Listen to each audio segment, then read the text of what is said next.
Hello and welcome, Kings. We here. We live. Heartstorm season. It's that time. We're talking about leadership in crisis today. We're talking about how to keep your shit together when shit hits the fan. Like, how does that look like? And we're going to be talking about what do you do? What do you think about? How do you get through those challenging times? Who you rely on? We're going to be touching on a lot of fun stuff. So, with that being said, welcome, Kings. How y'all feeling today? See, Alex, how you feeling, King?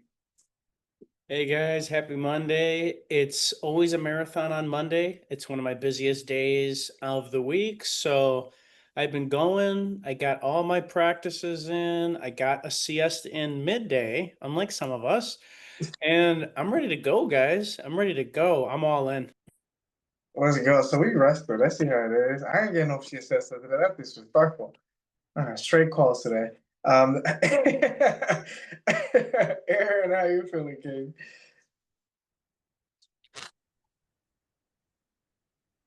I feel like I put in my whole errand today, all of me. Hey, let's go. Empty the tank on him, So it bro. was We an love to see amazing it. day. Let's go. That's what leaders And do. now We love I'm rewarding myself with some organic siete chips. They're Oh, dude, fire. I And these love the ones are chips, bro. Chipotle Oh, BBQ made with fresh avocado oil. Uh, talking about, I get liver nice. for that for the rest of my life. I get liver for that for the rest of my life. Sean, how you feeling, Kate? How's your day going? Day was really good, guys. It was busy and action packed, mixed with a little bit of outdoor time. It's been absolutely beautiful here in Chicagoland. Amazing, amazing weather. It's like San Diego style. So I'm doing good. I kept forgetting that it was Monday, though, just because the days kind of meshed together for me at this point. But it's been a great day, man. Let's go. Same here. It's also been like San Diego weather here in Arizona. It's been super 75 degrees and not super hot. Bro, that's amazing, Sean. We love to see it. Ken, I don't think we've heard from you. I'm not sure if you're, I know you typically work at this time, so if you can't talk, that's also cool. Um, All right, awesome. Well, let's dive in. Let's dive in. Let's talk about it. Let's talk about leadership in crisis. Let's talk about I had a couple of things that I wanted to touch on with you guys and kind of just put it out there and see what comes up for you. And just let me know, who wants to jump on and we can kind of get that going. Sound good? Perfect. Let's go. Okay, so I'm gonna keep it super simple, but what do you wish someone had told you about being a man in hard times? We're getting spicy from the go. Um, okay, that's a really good starting point. Sir, come on. That preparation is number one. Expand on that. Expand on that. Well, this is a big part of why I have a training practice because it prepares me for my life. So I wish somebody told me younger that I need to prepare for the most difficult parts of my life. Mm, so we train. So we train. And what shows up for me is that when you're in the thick of it, you don't have time to think. So it becomes very clear if you're prepared or not very quickly. Yeah, the truth comes out real quick, and like you can't hide it. Especially in crisis, the truth comes out to the surface right away. That's when transparency is key. No, I love it, bro. That's beautiful. I agree. Same. I wish I knew sooner how important preparation was, and preparing myself physically, emotionally, and spiritually. Like it's such a crucial part showing up fully as a leader and as a man. I also wish they told me that earlier. But hey, we know it now, so it's all good. It's all good. Now we can share these blessings with the next king that can get the lesson without the scar. So I appreciate that, Alex. Mm. Well, and the saying that shows up for me is that we don't solve our greatest issues, we outgrow them. And when I'm prepared for things, it doesn't touch me. So I don't have an opportunity to react, rather I'm responding. Mm, yeah, and especially when you're living in on autopilot, a lot of the time you're just reacting to shit all day, like just living through reactions. And I've done that, bro. And typically when I do that, all my relationships start failing, because nobody wants to be around someone who's constantly reacting. No one wants to be around someone who has like a short ass fuse and no patience. That's what I've experienced personally. I don't have data to back this up, but that's my personal experience. And yeah, I mean that's real. How about you, the rest of you kings? Like, what is something that you wish someone had, or is it something you want to piggyback to what Alex said? It's also an option. Can you ask the question again, Carlos, just so I can Yeah, make sure that what showed up in my head I want to share? yeah. What do you wish someone had told you, about being a man in hard times? Um, really simply, guys, what really shows up for me is I wish someone told me how financial instruments actually work, not how everyone thinks they work, You not gotta how get everyone spicy wants, like this, Sean. But go on, not kick, how kick it, not bro. how everyone wants them to work, not how everyone thinks they want to work, how they actually work, how they actually work. That shit pisses me off, guys, because it is completely different from what everyone thinks. And with that little bit of knowledge, not 85% of human stress would be evaporated immediately. And it's so crazy. It's so off the walls and ridiculous that it's like the only thing that really holds people back is how crazy and simple it actually is. I wish people knew this and had told me before. Yeah, I mean, in the economics classes, they teach you. No, they don't. In Nothing. high school, They don't teach you anything. they, in high school, they teach you about Pythagorean theorem, bro. What you mean? Nothing.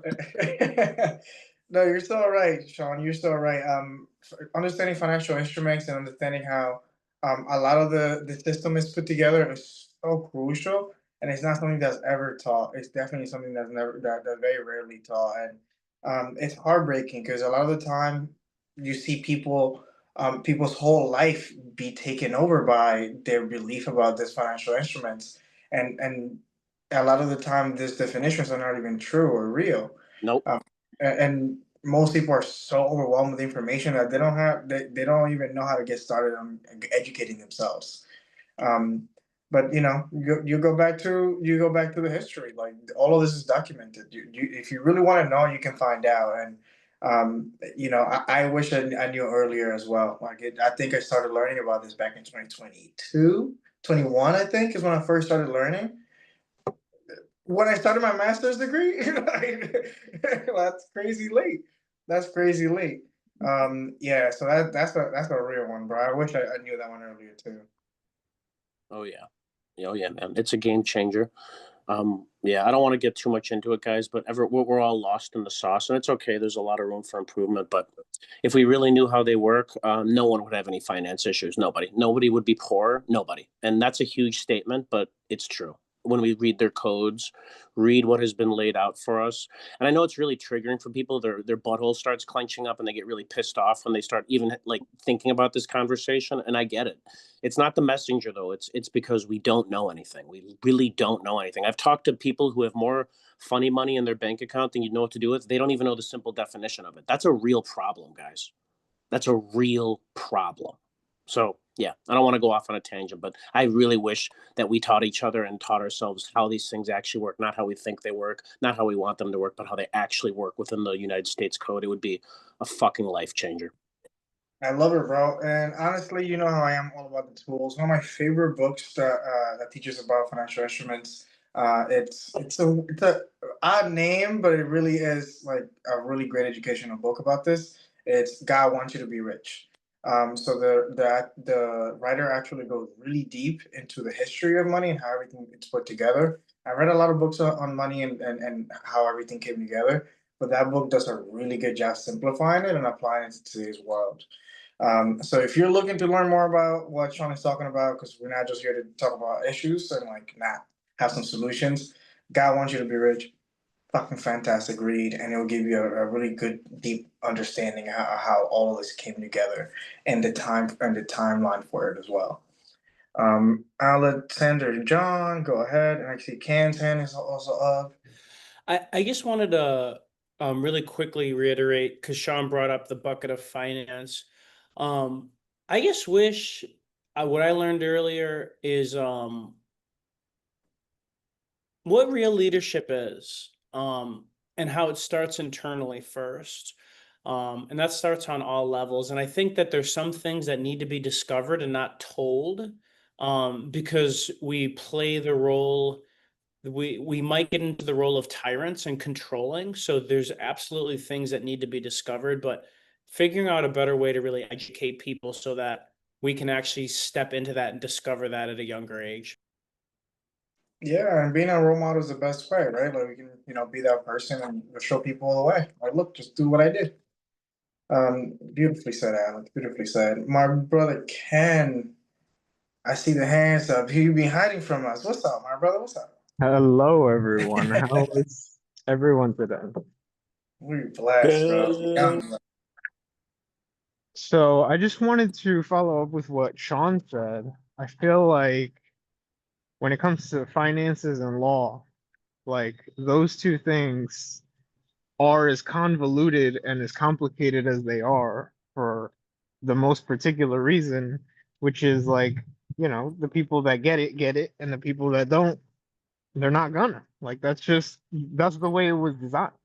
And so obviously, you know, unfortunately, that's just the way the world has been for the longest time, and it's gonna continue to be that way for the foreseeable future. But thankfully, things are starting to unravel. We are starting to see that come through. But something that I wish that someone had told me about crisis and leadership is one, I feel like it's human. Everyone should strive to be a leader, but it's natural that some people are sometimes gonna step up to be leaders in certain situations, and sometimes people are gonna be followers. But something I wish somebody would have told me is that you should have the desire or cultivate the desire to want to be that person that people seek out in crisis. Like when crisis happens, when things hit the fan, when chaos ensues, you want to be that person that can provide that stability that people need, because you searching does not help, because everyone's searching. And if everyone's searching, then no one's providing. And so I wish somebody had told me, like, that's normal. Like everybody should at least try to be that stability.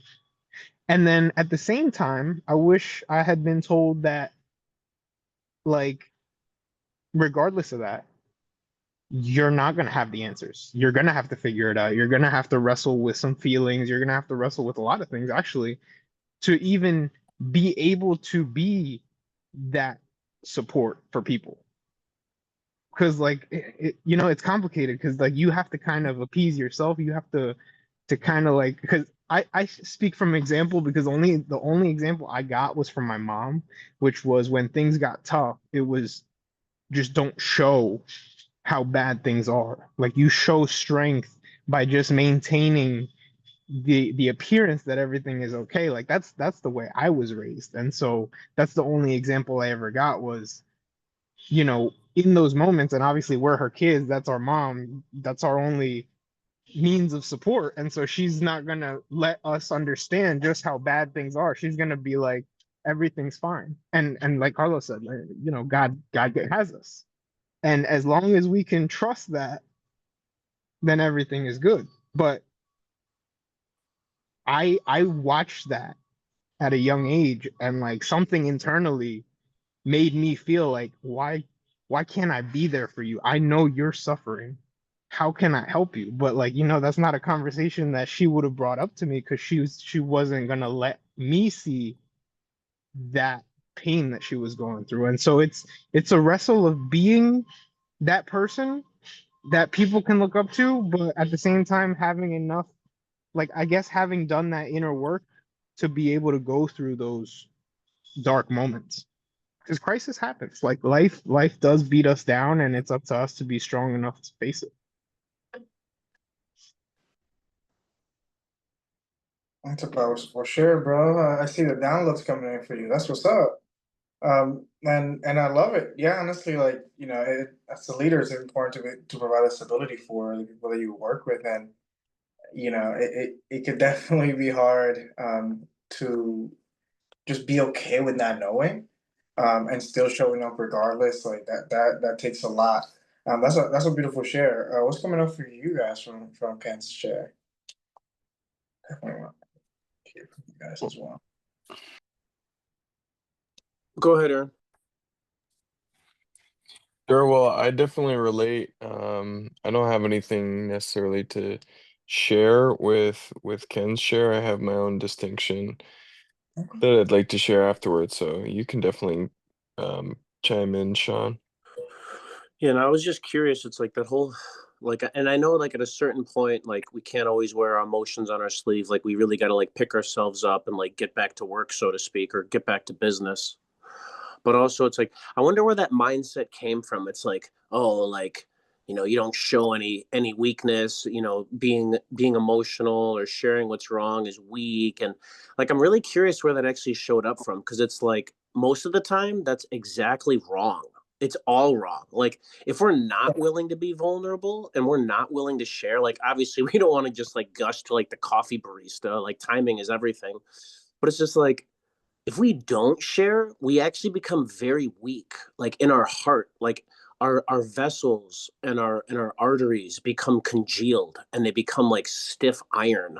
And then we can like die of a heart attack like early on, like literally, because we're not moving that energy Yeah, through the body. So it's that like, almost happened to me.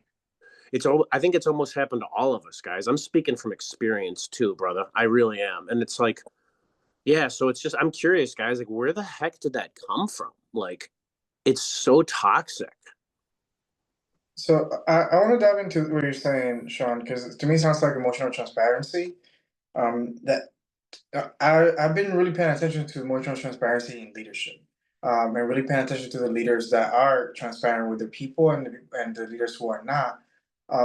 I so personally, I think that there is some truth to it, where when you are a leader, about being that stability, like Ken mentioned, being that rock, that anchor for your people. Of course. Um, but I think it's also very important to be transparent with your people, and sharing with them truly what's going on when they have the capacity to create that space for you. If your team or your the people who you are leading are not in that space to support you, I personally believe that it's best to look to another leader to create that space for you. Because it can, from my perspective and from what I read and from what I've seen to working with a lot of leaders, when we put that weight on someone who depends on you, they can what happens is they can lose faith in the whole vision and mission. That's what I've noticed, like from working with teams in California and Jersey, like, and really paying attention to the relationship between the leader and the staff, and the leaders who are transparent, in a healthy way. You tend to see a stronger relationship, because people trust you. You're real with them, but those leaders that I've seen at least are very mindful about making sure that they're intentional as to when they do it, because you don't want to put you don't want to put weight on someone's shoulders that didn't ask for that weight to be put on them. Like when you raise your hand to be a leader, you choose that weight. So yeah, that's what's coming up for me. I see Alex's hand is up though. Go ahead, Alex. Well, to add to your point, I think that sometimes it's a timing thing and how can it be received. And when you're in crisis, sometimes it's not the moment to stop and share emotions and like the personal thing because of the lecture at hand, as they say. The other thing that shows up is in crisis, especially, we're not thinking the same way we normally do, especially if we haven't prepared for that work. So a lot of the times things are said that aren't really meant, and it's hard to retract those things. So it's better to not share things in that moment so that people can have perspective and they can share later. So that's something those are a few things that show up for me why sharing wouldn't necessarily be the best thing to do. Love it, Sean. Well, yeah, and that's why I was mentioning timing is everything. But even in those moments of crises, it's a great time to do the work. So it's like, let's say we're all riled up or whatever. And like, this has actually happened to me. I was just in a really bad mood and I went to the gas station and like, I was just like talking to the gas station attendant and I was just going through it.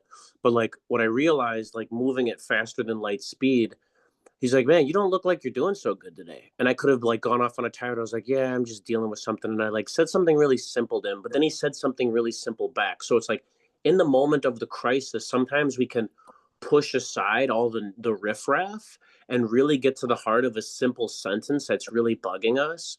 And then it can help us refine our skills within the crisis to push aside the riffraff and understand what is actually going on. And then we can talk it through in like a couple of sentences. We don't necessarily have to make it a novel or an encyclopedia. In fact, the novel and an encyclopedia is probably the riffraff and the nonsense that we need to stop thinking about so hard and get right to the point of it. So it's like there's timing, that's everything, but also learning to sift through the riffraff as it's happening and be like, oh, and then like as a result of me just talking to this guy for literally 30 seconds, I was like, oh, and it cleared my head. I was like, oh, that was what was really going on. Thanks. And like I didn't unload anything on him. I didn't put all this baggage on him. I was just like, I'm just not really, I'm just going through it. It's been a rough day, blah, blah, blah. Boom, boom, boom. And then like after that, I was like, oh, have a great day. And that was it. So it's like I think that the encyclopedia of bullshit that we want to share is mostly just an illusion and a delusion. It's really just a simple sentence. This is what's annoying me. Period. Next book. What am I gonna do now? Next book. This is what I did. Not like here's what happened and here's a freaking encyclopedia that's 10,000 pages. That's riffraff, bro. That's the illusion. That's the delusion. So that's just my opinion, but You can tell Sean's from the late 1920s. So you're talking about riffraff. Dude, 1930s, bro. No, but you're speaking facts, Sean. Honestly, a lot of the time we overcomplicate things and we make problems bigger than they need to be. And also right back to our transparency, right? Like someone asked you how you were doing, and you could have lied, but you were like, "I'm going to be honest and transparent, and I'm going to share with you where I'm at." And he asked you, so he clearly is signaling that he has the space for it, right? Like if not, then don't ask. So that's that again. Back to the timing. That's good timing. Hen, go ahead, King. I see your hand's been up. So I think Sean's heart and my heart are having a storm right now because I'm about to take a lot of what he's been saying. Like he's just giving me material at this point. In response to the first inquiry, right? Like, what is it that causes people to want to? I don't want to say shut down, but like default to neutrality. And what comes up for me is like something that Jocko Willing teaches, which is when you are in a leadership position and people look up to you in a moment of panic, in a moment of crisis, when the emergency is happening, to be able to maintain a calm demeanor, to be able to maintain a stoic level of communication where everything is fine, things are under control, no need to worry, just to be able to instill that in everyone else around you so that people can mirror you. But at the same time, I also agree with what Sean is saying. I just started delving into trying to learn NLP. And so one of the things that immediately comes up for me is like one of the most powerful things that we can do when these things come up is like acknowledge it, like, okay, especially in an emergency. Because like Alex was saying, we it all depends on the preparation. All depends on how well we've trained for that moment. But if we can calm ourselves down and just like take a moment. It's like acknowledge, okay, obviously I feel this, obviously this is happening right now. I'm gonna deal with this in a second, but right now I don't have time for this. And I have found myself doing this in moments of high stress where it's like, okay, I know right now I just want to break down and cry. I want to go hide in a corner. That's cool. I can do that, but I'm not going to. Right now, I gotta, pull through, make something happen, and then later we can hide in the closet if that's what we want to do. But in due time. And we can do that. We can compartmentalize. We can, especially in moments where adrenaline is surging through our bodies, we can do some pretty crazy things. But we have to learn to take that control manually. And sometimes that's a hard thing to do. Ken, I just want to say that I thought we'll make it past the 30-minute mark without bringing Joko up. So like the fact that you're bringing Joko Willig into this is crazy. So if you don't know Joko, he's one of the top expert leaders when it comes to working in high stress crisis situations. He's freaking all the military. He's been in wars and all that stuff, and he's led teams through those challenging situations. And he wrote a book called Extreme Ownership. And I am so happy that you brought that up, Ken, because a lot of dealing with crisis and as a leader comes from it starts with extreme ownership and understanding our part in this situation and how we and what we do influences, like you said, Ken, the people around us, and showing up with a calm demeanor, because at the end of the day, the people are going to mirror what you what you model for them. So, bro, I love it. I love it. I love it. Can I see your hands up? Because I imagine I got you cooking. Go ahead. Ken? Sorry, I just never lowered it. Gotcha. Oh, okay, okay. Yeah, okay. So, I mean, we're cooking. But another thing that I want to make sure that we don't miss that Ken also brings up, and still from stream ownership, the importance of acknowledging those feelings. Like acknowledging what's going on, like really paying attention to them, being real, being like, I really just want to run the other way. I don't want to do this shit. But, and that's one of the most powerful buts, I'm gonna choose wisely and I'm gonna move like closer to my values instead of away from them. Like, yes, we're in a war right now. I'm gonna just like, I'm really scared. I want to freaking leave. You can just fuck it, leave all your guys and walk away, or you can actually do the uncomfortable thing and stay in the pocket and continue to move forward. Um, let's go. Sean, go ahead, my brother. Yeah, I feel like we live in a world where it's like it's only valid to be calm. It's only valid to be nice. It's only valid to be level-headed. And clearly those things are really important most of the time. But if we're always invalidating how we're feeling in the opposite, then we're invalidating our beingness and our experience. Now, we don't want to stay in those things because they lead to destructive things, but I'm really tired of hearing people say, "Oh, you can never be upset, you can never be this, you can never be that." It's like that's part of the human experience. And to push that away, I think causes heart attacks at early ages, guys. It's important to recognize why we actually feel the way we do, and we want to create constructive pathways and action paths to facilitate that energy. But to always shun that negativity, it's insanity. It's literally crazy, and part of the reason why people go into psychosis. We need to acknowledge these things and get to the bottom of that. Being mad is just as valid as being happy to me. Now, one of them is probably going to get me farther in life, but it doesn't mean that the other one isn't valid, and we really need to digest that. The funny thing is the more we digest these things, the less likely we are to use these destructive pathways to create our life. Sean, you're cooking, bro. And honestly, that's such a good point that you're bringing up. Honestly, masking, in my opinion, kills. Especially men. We're so used to just masking and putting shit away and not actually showing what's happening inside of us, regardless of what another person might think. Like if I'm in a bad mood, like if I was in a bad mood right now, I'll show it. Like I'll show up and do my best that I can. But like I found that when you hide it and you can do it for a little bit, and sometimes like you have to, but it gets to a point where it will literally kill you.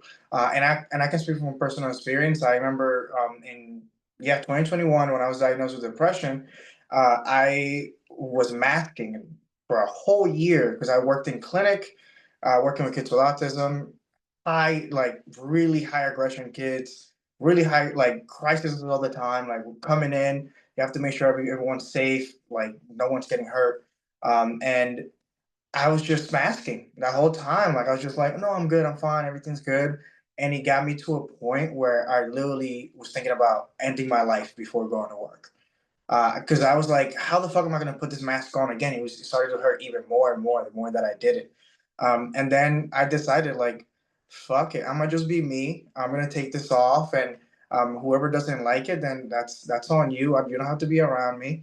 And as I started doing that and really leaning into my authenticity, it just removed so much bullshit from so much weight from my heart. Like just to touch on what you're saying, Sean, that allowed me to not fucking end up dying.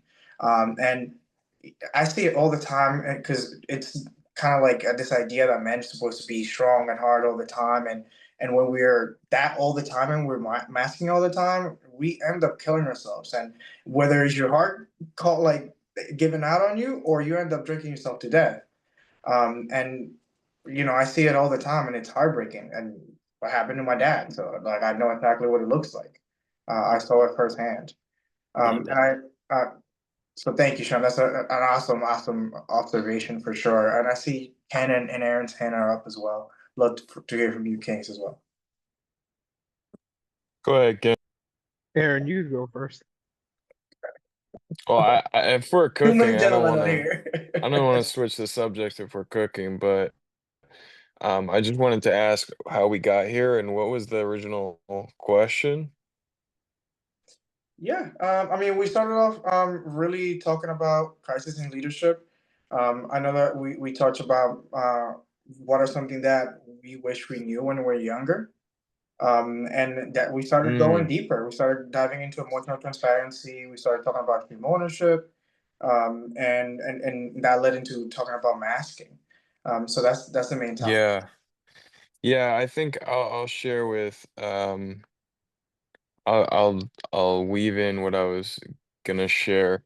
The distinction of what a true decision looks like, I think. That's what I wish I knew before, and weaving that into the conversation now, it's like making a decision um of like how to show up in each situation, how to show up emotionally, or how do I like what am I gonna focus on? So I've been noticing more and more, like I'm noticing some of my fears in people, like fear of old age, fear of fat people. Like I'm not gonna lie to you, like if there's like a fat girl or something, she's like middle-aged, I'm like, I don't know like what to say to you. It's intimidating sometimes because I don't want to offend you, but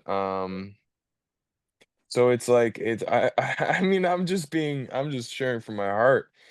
Yeah, Um that's what I'm finding, like, so I think the distinction of like deciding how do I want to show up has been something that I wish I knew. I wish could have told 18-year-old Aaron instead of what Sean's saying, which said so elegantly, which is I think that when we completely just shove down the negative and shove it all down, like the bad moods, they just eventually come up or end up disrupting us or tearing us apart. That's what causes psychosis. And I can speak to that because I was in a mental clinic after I was diagnosed with rhabdo in the hospital. Um, they diagnosed me with acute psychosis. So I think we're 100% on the money when we're talking about shoving those negative emotions down and just trying to like put on like just a mask or whatever. And it can be hard, I think, when we don't have other specifically I'll say other men, other strong male leaders in our lives. And it can be helpful to have a woman as well. But I'll speak from my experience to have the more strong men I'm surrounding myself with, I'm finding that I'm able to have space that's created for me. Yeah, thank you. I'm complete. Beautifully. So you hear this young king out here just dropping gems, bro. That's powerful. That's a really powerful share from start to finish. Thank you, Aaron. Ken, I see your hand's been up as well. So something that came up for me when you were sharing, specifically, and the thing is, as you were explaining it, the specific word came up, and as it came up for me, you uttered it, and I don't even know if you noticed because I think you only said it once in the entire thing, and I don't know if anyone else caught it, but the word Yeah. authenticity. I think that that's something that you and I had spoken about in a prior conversation that we had. But there's always that high level of friction deep within us whenever there's a big gap. And even if there's a minimal gap, but the bigger the gap, the bigger the friction, or the more aggressive the friction, I might say, of where you are and where you want to be, or who you are now and who you want to be. And like what Carlos was saying about wearing a mask, like the just that inauthenticity of having to show up as not yourself, having to fill in shoes that you know are just bowling shoes that you're borrowing for a second, and they're disgusting and they're hideous and you hate them and you don't want to wear them, but you know that they're not going to let you play unless you wear them. And so you like I think it was Sean that said like having to fit the mold, you know, being calm, being nice, being kind, being a gentleman. And obviously those things are good things to strive for. But who's to say that that's like the norm, right? Quote unquote. It's literally something that we say that society imposes upon us, but a lot of times I think to myself like I just did this to myself. Like nobody, as far as I'm aware, comes up to me and demands these things of me. It's just if I don't act this way, then people give me looks. But like, I don't know. I'm at a point in my life where I just don't care what people think anymore because I've lived my whole life trying to make people happy, and it hasn't gotten me anywhere. Bro, this is so good where you're sharing. Honestly, I wrote an essay like 8 years ago about this, and I think, and Aaron, to piggyback on what you're saying about deciding, and I think that almost every day we're put in a position where we have to, for the most part, decide if we want to conform or if we want to be authentic, and I think it's important to acknowledge that we have a genetic predisposition to conform, because or biology wants us to fit in with a group, so being authentic, it's fighting that innate like biology to want to be part of the group and fit in and not stand out. And it takes a lot to actually be uncomfortable enough to choose authenticity. But I think that if you really want to be a high level leader, that's a requirement. Because you can, again, like you can only keep the conformity long enough, like the mask will eventually fall off. Like it's a matter of time, and you can't keep that thing up for going for too long. So I love the idea of conformity, authenticity for myself, because it allows me to like choose. Like, am I conforming right now? No, I'm gonna be authentic. I don't care if that person thinks I'm weird. I'm gonna still go through that backflip over there. But Sean, I see your hand was up first, brother. I love to hear from you. You know, I have this saying that I like to live by, guys. If you can't handle me at my worst, you don't deserve me at my best. And that's when we can really show up for each other. Now, again, timing is everything, but if there's someone in our life who's really going through it and they're having a hard time, I mean, obviously we need to have our boundaries, but you know, if you want to have me at my best, then you should be able to handle me at my worst too. And vice versa, obviously. It always goes both ways. It really does.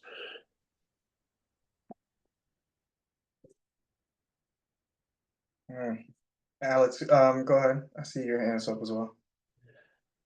Hey guys, thanks for sharing, everybody. Definitely dropping some gems. And what's showing up for me with the conformity and the authenticity, um, I've been actually really thinking about this, especially as someone who's marched to the beat of my own drum my entire life. And I think a big part of that was being a twin, individuality and being authentic and being myself. But also, as someone who's kind of stayed on the fringes in a lot of ways, I think that there's always going to be a norm, and most people are going to fit it to some extent. And I see it as like a paradigm. I don't see it like all or nothing, because I think that we're all authentic and fucking weirdos, but also like there's a sense of like, can you play nice with others? Can you conform, for lack of a better word? And if you can't conform to anything, like no one's gonna want to be your friend. Like if you're just always having to be the outlier, like I don't want to deal with someone like that. It's because like they're always disagreeable. And it's always about them, and like it flirts with narcissism, and it flirts with the inability to actually be a part of a team. So I think that there is a level of this reality that's black and white, like the sun rises at the end of the day, and it sets at the end of the day, period, the end. Like, and and I think that that's an important part of reality to acknowledge, but humanity is so nuanced, and being able to kind of navigate those waters, I think, is super important. Because if you're always independent, you're not going to make friends too much. You're not going to be able to be social. And if you're social all the time and you can't be independent, you probably don't have a strong identity, and you're going to get swept up in the wave. So ebbs and flows, guys. Facts, facts. Honestly, facts on facts on facts. I couldn't agree more. There's definitely a time and place, and I don't know. We live in a reality now where a lot of people just it's just streams all the time. You either got to be fully independent, or you got to be fully social, and now there's a time and place, and that everything that you're saying makes complete sense, Alex, for sure. Um, um, Son of God, remind me of your name, brother. I think this is your first time on with us, I believe. Yeah, aloha everybody. I was sent the invite from Aaron. My name is Royal Kai, and I live in Hawaii, so it's great to be a part of your guys' group. I love what you're sharing, you know. Um, Man, so many good shares. Just it's fantastic. I really love being a part of some cool containers and stuff, you know. One of the things that I've found, I grew up in Wyoming in the Wild West, so literally steeped in cowboy and Indian culture, grew up on the Wind River Reservation. So it was like it was, you know, cowboy and Indian country, and it was just tough. It was rough and tough. And if you didn't show up as like a man and you got to be tough, like you get your ass kicked. And so it's like you had to develop this is how society operates, this is how men are supposed to be. You have to be stoic and you have to be a badass, or you're weak and you get taken advantage of. And it really created a lot of havoc in my life because I didn't know how to connect with my feelings. I didn't know how to connect with my emotions. And like you were saying, like when you're suppressing things for so long, they blow up and come out in ways that aren't healthy. You know, I used to drink my face off and smoke massive amounts of weed and pop pills and, you know, just go from woman to woman thinking like, this is going to fix me. But really, it's about feeling it because we have to feel it to heal it. And what we conceal takes the will. So there's these behaviors and patterns that are running our lives. And we as men haven't been taught, number one, like how to feel our feelings and emotions and have an internal landscape, or understand and regulate in a way that's going to keep us in a space where we're not going off the rails and have to go into psychosis. And, you know, it's just crazy. Like our society is sick. And so it's really good to see men that are conscious and aware and understand like, hey, like we have to feel. And I love the portion of what Sean was sharing. Like, yeah, it's okay to be fucking mad. Like it's okay to rage, bro. It's okay to scream into your pillow or go and box or jujitsu or go and chop down a fucking tree with an axe, bro. Like whatever you need, because we need masculine men that are able to connect to their feelings and emotions. If you're not pissed, like you should be pissed, like with the way society is moving and the way that things are being bastardized and indoctrinated and conditioned and manipulated. Like you should be pissed. Like it's okay and it's healthy to share those feelings and emotions. And there's one thing on the island that I lead groups of individuals through. It's called, you know, like the primordial scream, like where you're going out into an area and you're just like, "Ah," and you're just screaming and screaming and screaming. And by the end of it, you're like, oh, I feel really good. All right, sweet. So, yeah, that's what I have for my share. I'm complete with that. Brother, Royal Kai, you're cooked. You cooked. That was really, really powerful. Everything that you Cooking. said, 100% I agree with. I 100% agree with you. I wouldn't add or take anything away. That was super powerful share. Thank you. I see some hands up. I think Ken was up first. I just wanted to add a quick share going back to the topic of conformity and authenticity. Going along with what you said, Carlos, I feel like part of being a leader requires breaking that conformity. Because I think if you blend in, I think if you're just like everyone else, like if you are quote unquote normie, you don't stand out. People don't look at you. You're just like everybody else. Like why would I lean on you? Why would I depend on you when you look just like me? Like, there's nothing special about you. But it's those go-getters. It's those high achievers. It's the people that stand out. It's the rebels, it's the anarchists, it's the people that like really make a name for themselves and don't care. They unapologetically choose to live their best life, their truth, for lack of a better definition, even though I hate that definition. But like that's their life. That's their view, their perspective, their choice. Nobody's gonna take that from them. And like when you are not that, you look at that and you're like, I want that. And that's leadership. That's it's the fact that you can break that conformity that immediately launches you into a different atmosphere than the people that can't. It's the fear that holds them back. And I find that like those are the levels that we kind of work through, is achieving simple things like fear. Obviously there's specific fears, but when you can generally deal with fear, life just looks a whole different version than it used to. Like things are completely different now and nothing's changed other than your perspective.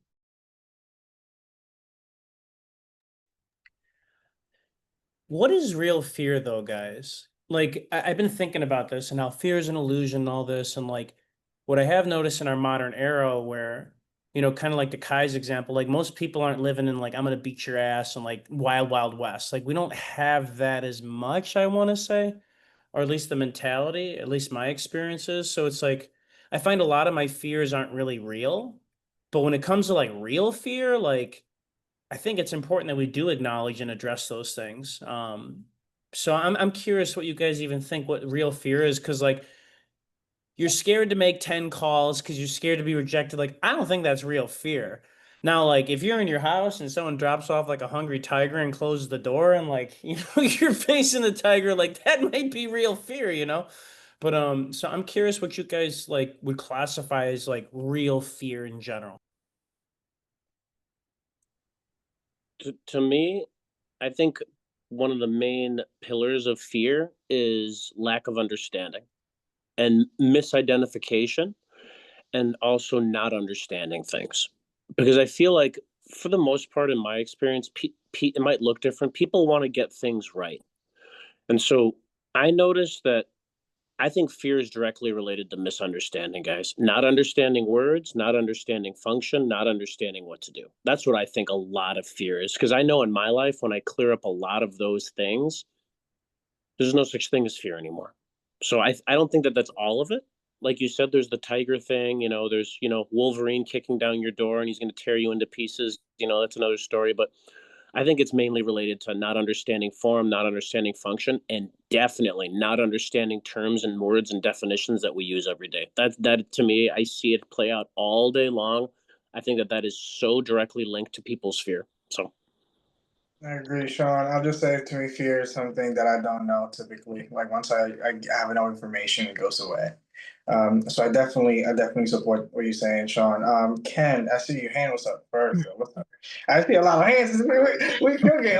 This is great. I'm loving this. I'm loving this. Go on, One Ken. more quick gem, quick share with you guys, just something that my coach shared with me once a long time ago. Fear, according to her, is an acronym: false events or experiences appearing real. She's like, if you could just remember that, anything that you think, when you feel that fear, just question it. Like, why do I feel that way? What is going on? And like when you're able to again acknowledge things and like really let yourself feel them, it's like, okay, why did this come up? All of a sudden, it's not this thing that's like holding you back. Like it's almost like an opponent. Like you bring it into the light and you're like, okay, here you are. Let's talk. It's not even like this overpowering thing. It's you're just having a conversation with this part of yourself, really. Like that's really all it is. It's just this internal part of yourself that you haven't met yet and you haven't dialogued with, really. So good. So good.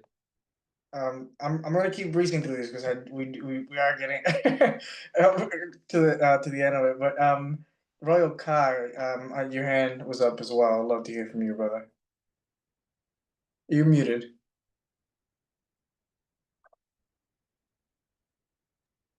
I love the analogy of the tiger or Wolverine and stuff. One thing that I share with my clients is, there's physical fear, like somebody has a knife or a gun. That's a physical fear, a stimuli in the environment, right? But then there's also mental and emotional fear. But the nervous system or autonomic nervous system doesn't know the difference from an internal event or an external event. So if we're talking about fear, false evidence appearing real, right, or events, that's legitimate, but also like it's our perspective and it's our mindset and our awareness. And so what happens, let's just take society for example, right? The news is programming people for fear, and our autonomic nervous system, our fight or flight response, right, if I'm going to fight or I'm going to flee or I'm going to fawn, is controlled by the emotional seat of our body. So if I can get you emotional, I can hijack your nervous system and I can put you in a fight or flight response. So if there's there's war going on or the markets are going to crash, like that's very similar to like a tiger that's going to come and eat you, and understanding the inner landscape. And I just want to share this. There's four very distinct things that happen when we get into a fight or flight response. And you can start understanding the like geopolitical landscape and the sociological, anthropological like level of the world, like the consciousness, especially of the United States right now, with the media, like TV and everything like that, right? Music, all that stuff, right? Keeping people in a lower consciousness. But number one, if I get you into a fight or flight response, even a mild response, number one, your highest critical cognitive functioning thinking shuts off. You cannot critically think. So then your critical thinking abilities go out the window. Number two, you can't learn any new information. None. You can't learn anything. You're like, is this tiger going to kill me? Or I'm not going to learn how to like learn something, right? Number three, your immune system drops 30%, around 25, 30% right away. And then also, it just causes a massive amount of disease. So people are constantly in a fear state that's mental and emotional, not physical, but the physical body doesn't know the difference. And so it's about getting out of that so you can be empowered and be able to be resilient, authentic leader that kings are supposed to be as. All right, let me see some love. Like y'all better start showing some love for Royal Kai because my guy is out here cooking. Like, Bro brother, just jumps on. Who does he think brother. he is? I mean, what's Yeah, going on like, over hey, bro, it's your here? first day here, bro. Okay, hey. I'm just No, sharing the nuggets, guys. Like, dude, I but don't want thank people you, suffering and how to understand the landscape and everything, bro. Like, we're brother. in spiritual warfare. We need kings rising and regulated so we can fucking do what we need to do. That's what's up. Thank you. And honestly, you 100% blessed me because I was going to share exactly what you shared. I was going to go into the neurology of it, but you said it exactly how I would say it. It was perfectly put. And so many people don't understand what you shared, Kai, as well. Like a lot of people are not aware of that, and they don't understand how we don't know the difference between emotional and physical. It feels all the same. But beautifully said. Thank you so much for that. Thank you so much for that. I think I saw Aaron. Yeah, go ahead, Aaron. I got one more thing, guys. So I encourage everybody to open up the I gotta share this. Thank you, Aaron. I gotta share this. If everyone can open up the chat and look at the diagram I sent. And Kai, what you were just sharing, and Sean, what you guys were sharing reminded me of what true fear is. You guys all kind of touched on it. So if you're looking at this is natural law expressions. And it shows the expression, the positive, and the negative. And as we were talking about, we'll go through the negative now because we're talking about fear. So the generative polarity of fear is negative, and this means that we are unconscious to something. So if we use fear to create something, we are unconscious of something.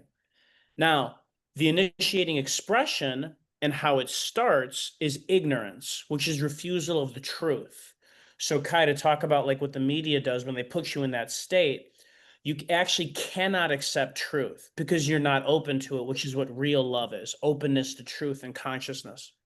Okay, so what happens? What's the internal expression of fear? Into the third step, confusion.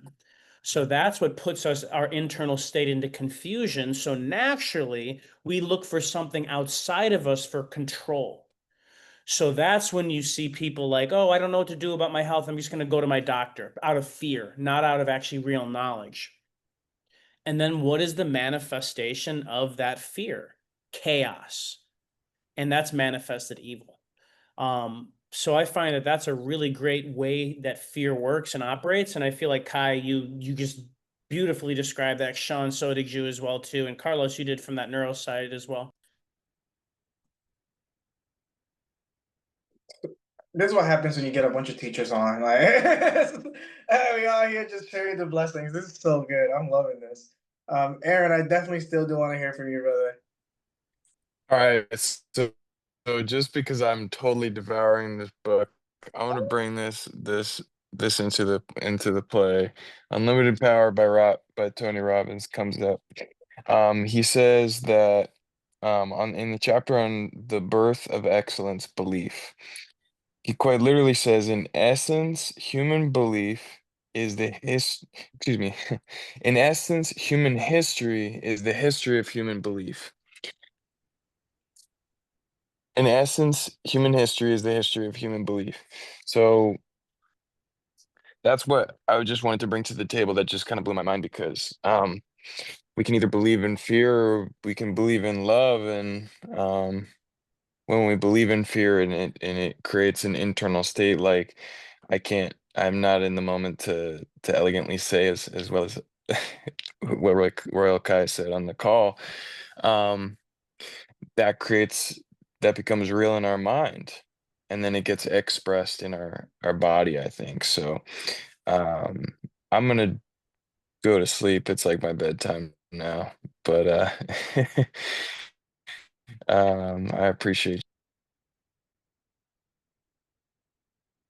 Go ahead, Sean. Thanks for sharing, Aaron. Yes. Yeah, everything that we're talking about, guys, reminds me of just because I think something's true doesn't mean it's not false. And just because I think something's false doesn't mean that it's not true. And that's where I think a lot of fear comes from. I really do. I mean, look, if someone lives in a war-torn country, that's a whole nother story, it is. But I think that for the most part in our society, everything is upside down and backwards. And if we want to see right side up and forward, we really have to like literally stick our head between our legs and upside down to see things right side up and forward sometimes. So just Or do a handstand. I'm just saying. exactly. Personal experience here. Yeah, right. So I feel like just because I really want something to be true doesn't mean that it's not false. And just because I really want something to be false doesn't mean that it's not true. So true, brother. So true. Well, Kings, we are past the hour mark. This is a great call. Let's land the plane real quick. Let's land the plane. So let's go back to where we started, right? Like let's go back to leadership in crisis.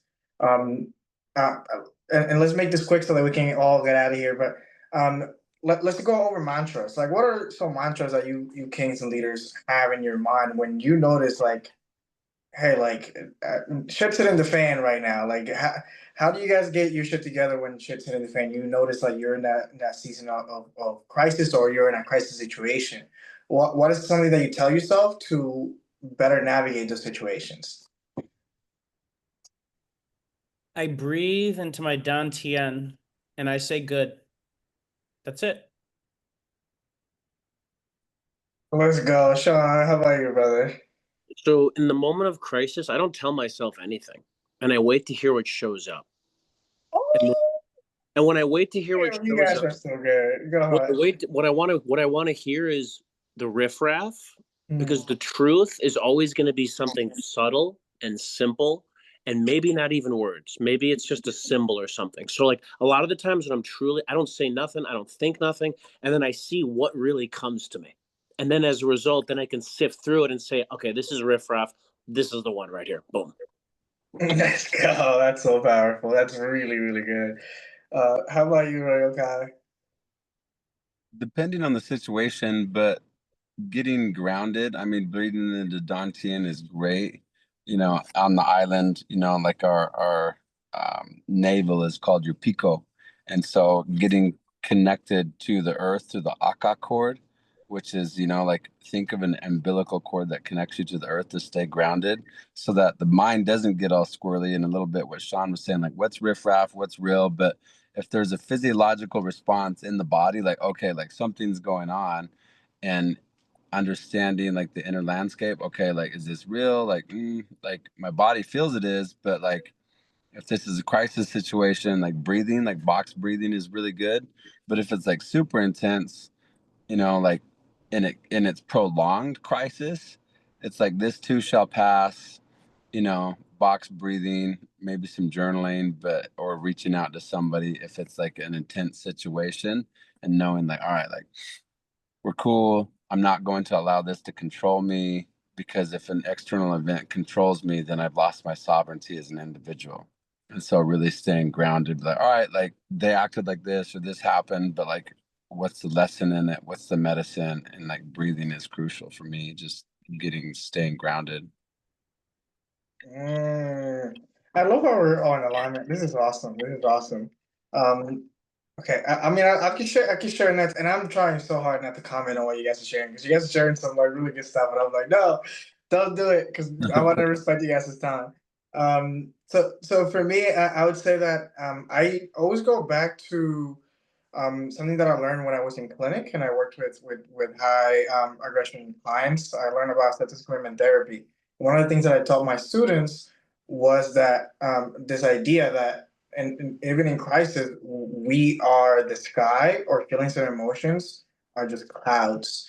So that's what I always go back to. I have a clear image and visual of that. So whenever I see, like, I'm getting like, I would just think it's stormy right now, but all storms pass. Settle in. You're the sky. You're not the storm. You're not the clouds. Allow whatever's gonna happen to happen, and control whatever you can control. Then, but I always go back to that, and I always remind myself of those words.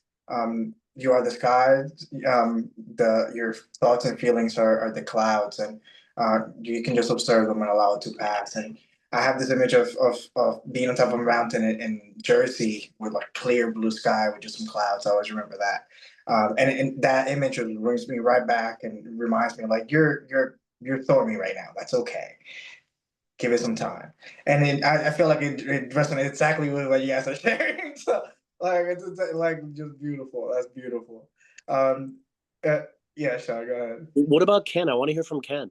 Thank you. I was gonna call him as well. Awesome. I guess just finishing up with Crisis, and bringing it all, rounding it with what Carlos just added. I mean, ultimately, storms happen. Natural disasters are a natural part of life. Like sometimes, like what Sean says, it sucks that people die. It sucks that children die. It sucks that the world is the way it is. But eventually, the sun always rises.